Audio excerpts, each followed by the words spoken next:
देख रहे हैं इन डार्क राजकुमार के साथ। तो चलिए बढ़ते हैं आज की कहानी की ओर। दोस्तों, मेरा नाम मनीष है और मैं मध्य प्रदेश का निवासी हूँ। दोस्तों, यह कहानी जो आज भी मेरे रोंगटे खड़े कर देने में बिल्कुल कायम है, यह उस समय की बात है जब साल 2009 का वक्त था। इसके बावजूद हमारे गांव के करीब पड़ने वाले एक जंगल के अंदर भील नामक एक जनजाति का वास था। वो जनजाति अक्सर उसी हाईवे के करीब अपना डेरा जमा कर रखती थी, जिसके करीब से गाड़ियों की काफ़ी चहलकदमी रहती थी। घटना की शुरुआत इसी जनजाति के एक शख्स से हुआ था।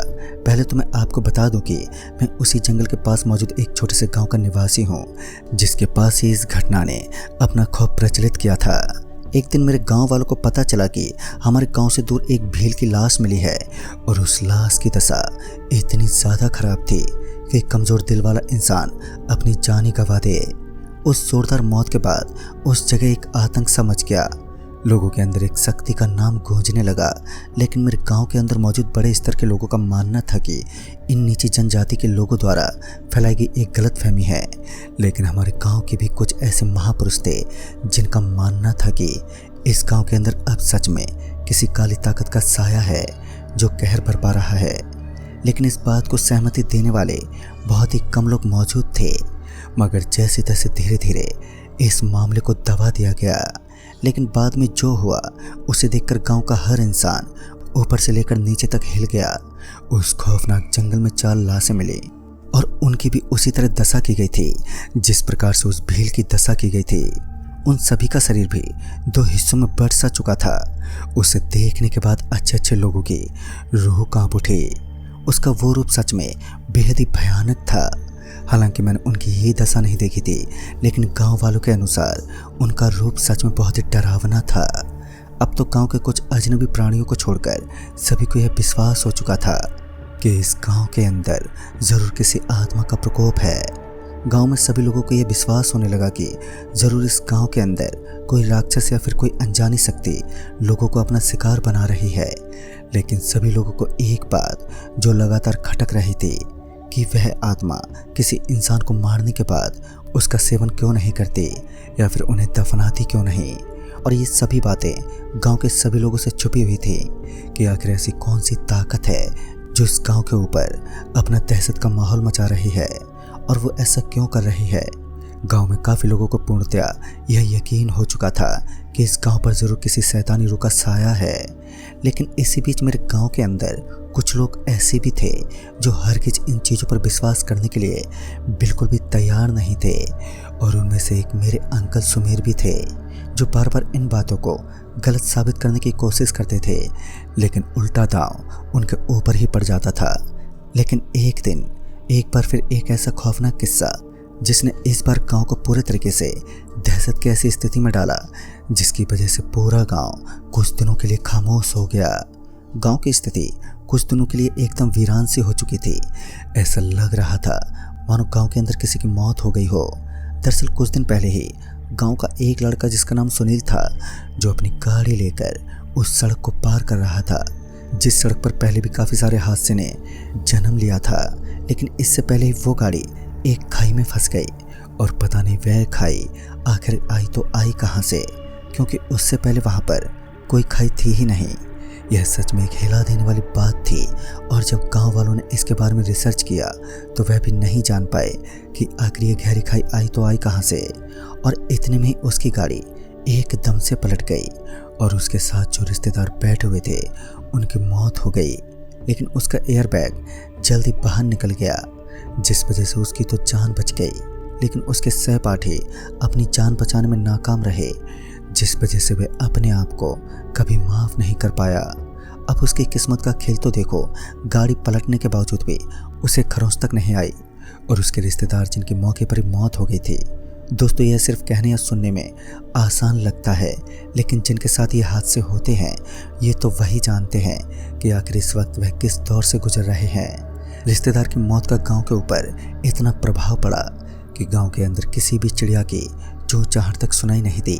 गांव एकदम शांत रहा, लेकिन वो कहते हैं ना कि शांति भी कभी कभी भंग हो ही जाती है। और धीरे धीरे गांव ने भी अपने उस पुराने रूप को आजमाना शुरू कर दिया, जिस खुशी के माहौल के कारण वह गांव विख्यात भी था। धीरे धीरे गांव में सब कुछ नॉर्मल हो रहा था, लेकिन यह खुशी ज़्यादा दिन तक टिक नहीं पाई। कुछ दिनों के बाद ही इस खुशी के माहौल ने अलविदा कह दिया। दरअसल एक रात जब राजीव साहब अपनी बाइक से हमारे गांव के अंदर दाखिल हुए तो उन्हें काफ़ी रात हो चुकी थी, लेकिन जब वे गांव के अंदर पहुंचे तो उन्होंने देखा कि वह गांव में नहीं बल्कि एक कब्रिस्तान के पास पहुंच चुके थे, जहां पर चारों तरफ सिर्फ कब्रिस्तान ही बनी हुई थी। उन्हें तो अपनी आंखों पर विश्वास ही नहीं हुआ, क्योंकि उस कब्रिस्तान की दूरी गांव से लगभग 4 किलोमीटर की थी। वह 4 किलोमीटर आगे कैसे पहुंच गए, इस बात को समझ पाना उनके लिए भी लगभग असंभव था। और जब वो उस कब्रिस्तान से बाहर निकलने की हिम्मत करने लगे तो वह उसका दरवाज़ा ही नहीं ढूंढ पाए। लेकिन भला ऐसे कैसे संभव था?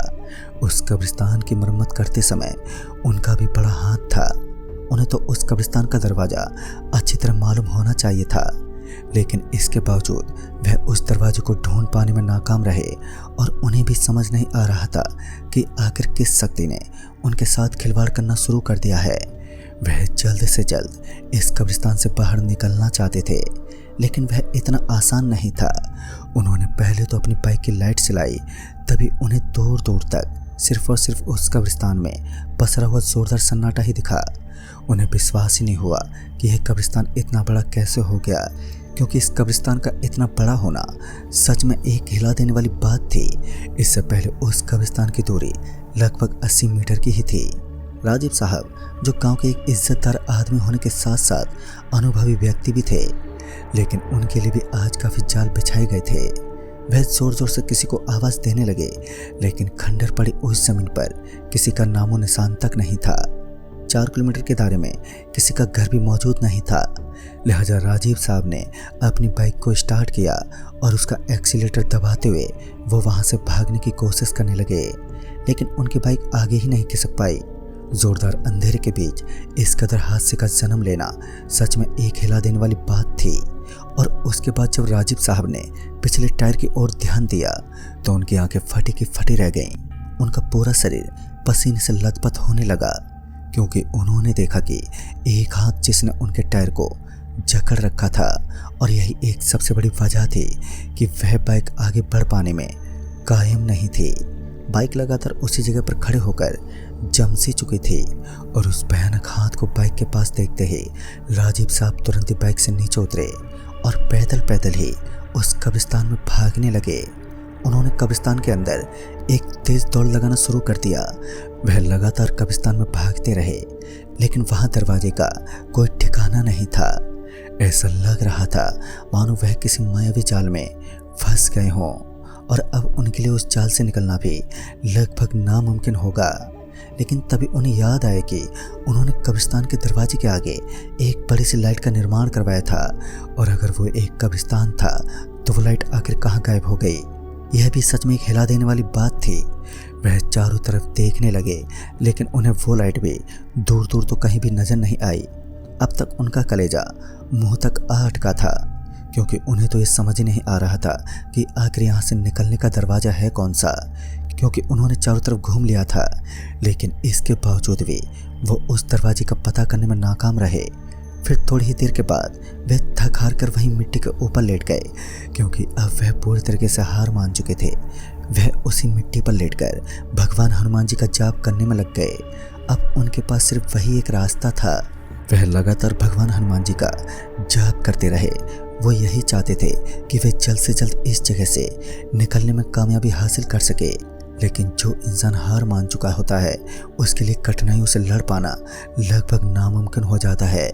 मगर तभी उन्होंने अपनी आंखें खोली तो वो एक चारदीवारी में लेटे हुए थे। उनके ऊपर काले काले बादल मंडरा रहे थे। उन बादलों की गड़गड़ाहट खौफनाक जगह की गवाही दे रही थी। और तभी एक चमगादड़ का बड़ा सा झुंड उनके ऊपर हमला करने लगा, जिस वजह से वो इधर उधर छटपटाने लगे। उन्हें काफ़ी दर्द हो रहा था, क्योंकि उस चमगादड़ के झुंड ने इस कदर उनको ऊपर धावा बोल दिया था कि उनके शरीर से खून तक बाहर निकलने लगा और वह एक बुरी अवस्था में पहुंचने लगे। हालांकि अब उनका पूरा शरीर हार मान चुका था, लेकिन उनके अंदर का जुनून अब भी हार मानने को तैयार नहीं था। वे फिर से हिम्मत करके उठने की कोशिश करने लगे, लेकिन एक बार फिर उनकी कोशिशों ने हार मान ली, कहते हैं कि जब भी इंसान किसी मुसीबत में पेश आता है तब तक भगवान उसकी मदद करने में जुट जाता है।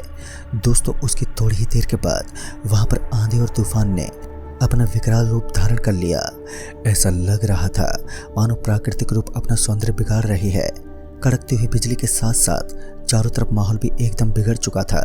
लेकिन अभी भी राजीव साहब अपनी आंख बंद करके जमीन पर लेटे हुए थे। लेकिन तभी उनकी आंखों के ऊपर जोरदार रोशनी पड़ने लगी और जिस वजह से उन्होंने अपनी आंखें खोली तो इस बार उन्होंने देखा कि उनके बिल्कुल सामने की तरफ से कब्रिस्तान का वही दरवाज़ा था जिसे ढूंढ ढूंढ कर उनकी हालत ख़राब हो चुकी थी। और वह दरवाज़ा देखते ही उन्हें उनकी बाइक भी दिखाई देने लगी। फिर क्या था, राजीव साहब अपना वक्त बर्बाद ना करते हुए जल्दी से अपनी बाइक के पास पहुंचे और बाइक लेकर जल्द से जल्द वहां से निकल गए। उन्हें भी ये बात बिल्कुल भी समझ नहीं आई कि आखिर ऐसा कैसे हो सकता है, क्योंकि वह तो कब्रिस्तान के बिल्कुल अंदर लेटे हुए थे और अचानक से वह दरवाज़ा कहाँ से आया। और साथ ही उनके मन में अनेक विचारों ने डेरा जमा लिया। फिर वह रात के लगभग 3:30 बजे अपने घर पहुँचे और अपनी पूरी दशा के बारे में उन्होंने अपने घर वालों को बताया। वह आज भी ये नहीं जान पाए कि आखिर उस दिन वह उस कब्रिस्तान के दरवाजे के पास कैसे पहुंचे और आखिर ऐसी कौन सी शक्ति थी जिसने उनकी मदद की। यह बात एक रहस्य बनकर ही रह गई। लेकिन उनका मानना है कि उनके पूजनीय भगवान हनुमान जी ने उनकी मदद की थी। तो दोस्तों, इस कहानी में बस इतना ही। कहानी आपको पसंद आई हो तो वीडियो को लाइक शेयर जरूर करें और साथ ही हमें कमेंट बॉक्स में ज़रूर बताएं। तो मैं आपका दोस्त राजकुमार जल्दी ही मिलूँगा ऐसे ही एक और नई कहानी के साथ। तब तक के लिए बाय एंड टेक केयर।